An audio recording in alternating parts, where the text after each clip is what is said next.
It's May 6, 1937. Welcome to the evening edition of News Central. I'm Jim Jimu. Today marks the first transatlantic trip to the U.S. by the airship Hindenburg for this year. Last year, it made 10 round trips between Germany and the United States. We have our own Ken Pletz on the scene recording the landing. Ken, how's it looking over there? Yeah, Jim, everything looks pretty good out here so far, except for the weather. It's a little misty. They had a storm front come through earlier, and there seemed to have been maybe another one, but it delayed it. It'll be about 5-10 minutes before the Hindenburg shows up, and there's a lot of people around here. They're pretty excited to see this thing. We always know the Zeppelin's a great sight to see. That's right, let alone its Hindenburg, described as a floating palace, it's nearly as large as the Titanic. Unlike Titanic, Hindenburg has never failed in operation and has made 18 successful round trips to the US and Rio de Janeiro, Brazil so far. Now Ken, we've all heard great things about Hindenburg. You've done a lot of research on the giant ship. What can you tell us about the interior designs of Hindenburg? Yeah, I've actually been inside the Hindenburg cabin. Last time it came last year.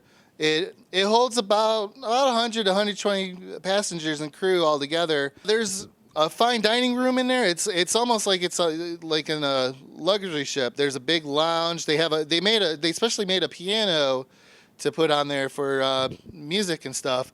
And they also have a smoking room. Amazingly enough, with the hydrogen, you would think that they wouldn't have one, but they have it pressurized. They have many Cuban cigars in there, many kinds of cigarettes, and it's an electric lighter inside the room. And they have a couple of people staying watch, making sure passengers don't leave with a lit cigarette. So it's very safe. Thank you, Ken. The trip itself only takes 2 days and the ticket is around $400. At a cost of more than $5 million, the Hindenburg is the largest airship of its kind. It measures 804 feet in length and the gigantic framework measures 10 stories high. The ship is ran by 4 1,200 horse-powered Mercedes-Benz engines. If supplied with enough fuel to travel, it goes up to 11,000 miles and the top speed could reach to 84 miles per hour. Now Ken, it's about 5 minutes until the landing. Tell us about what you're seeing. Now we can see the Hindenburg. It is slowly approaching. People are getting very excited. The crew's getting out there to get ready for the ropes to bring it in. We've mentioned before that the weather's not so good right now. There was a storm that delayed it, but it looks all right for now. The landing should be about 7, probably another 5-10 minutes from now. So. Thank you, Ken. While most Zeppelins use expensive gas helium, Hindenburg used hydrogen. The Deutsche Zeppelin Reederei Company is the operator of the Hindenburg. They have been struggling financially and couldn't afford the helium for $600,000. Now, Ken, it's almost 7 p.m. What can you tell us about the scene? It looks like the ship's about to land. Oh my! I'm here at Lakehurst Naval Air Station, and the Hindenburg has just exploded. What a disaster. People are running around like crazy. It is just, it's just burning in front of our eyes here. It's burning, still burning a bit.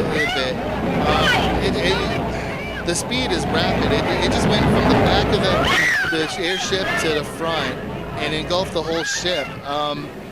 I don't know what could have caused it. Maybe it was the hydrogen. I don't know. Wow. The ship's completely gone now. It's all burnt up now.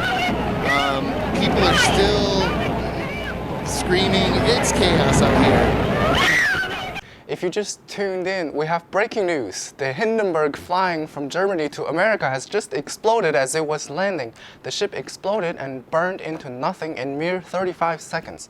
We don't know what has caused the explosion, but our live reporter Ken is right on the scene to tell us what's going on. The ship is completely gone. The cover, the frame, it's just all burnt up now, and all I can see is flames, and people are running, they're panicking. They're shouting for help. It's mass chaos out here. We seem to be having some technical difficulties. We'll take a moment to sort everything out.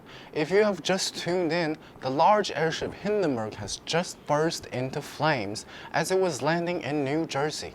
An explosion happened near the back of the Zeppelin and seemed to ignite the hydrogen within it. We do not know if there are survivors yet. We've just gotten this in from our sister Chicago radio station WLS. The reporter Herb Morrison was also on the scene, and this is what he reported.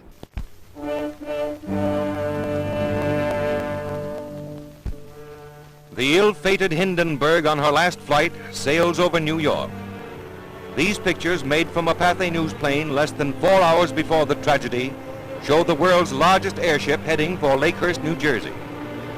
Over Newark's famous auto skyway, the airship was hailed by thousands who little dreamed it was their final glimpse of the Hindenburg. Inside the silver envelope are 16 separate gas bags, each filled with hydrogen, a highly inflammable gas.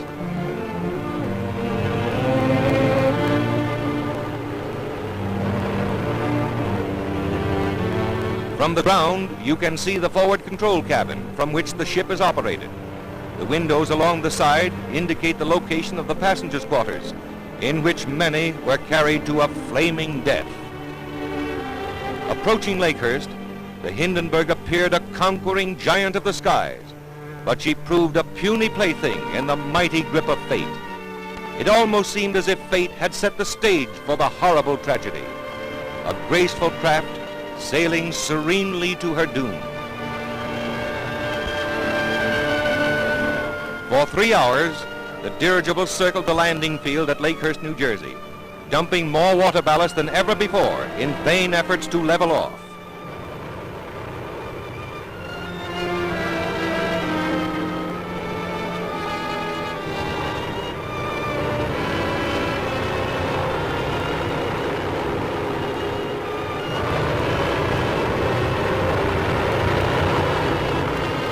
Again she dumps ballast, and a nervous tension grips those who are watching, for this is something unusual.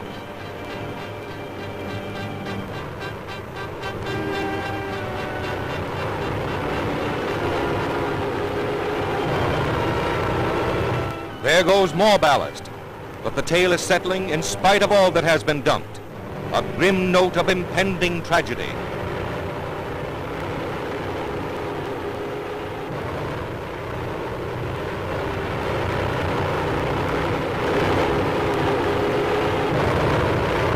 Finally, the landing lines are dropped.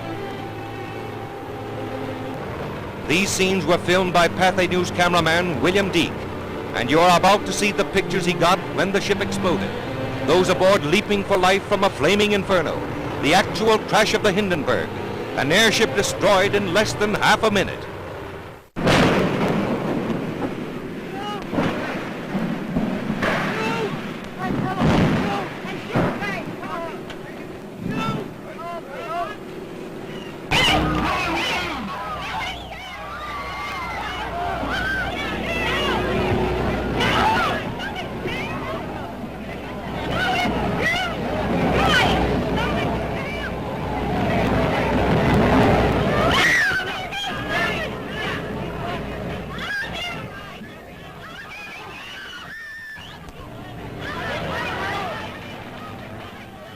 Rushing to the rescue, the heroes of the tragedy dash in, heedless of danger, to help the injured to safety, while others, beyond help, perish in the flames.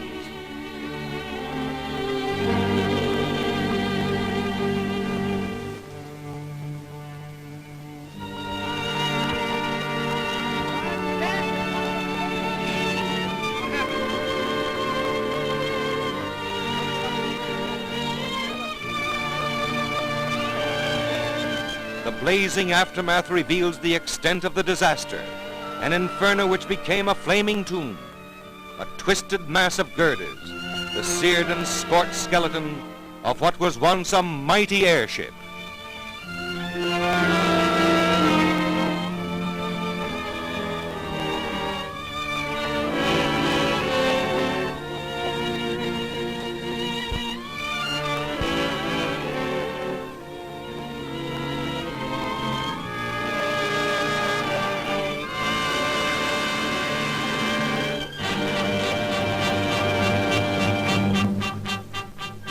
Hindenburg has gone. She represented man's latest attempt to conquer the Atlantic by air. Her tragedy will not halt the march of progress. From her ashes will arise the knowledge, from her fate the lesson that will lead to a greater and a better means of mastering the air. If so, her dead will not have died in vain.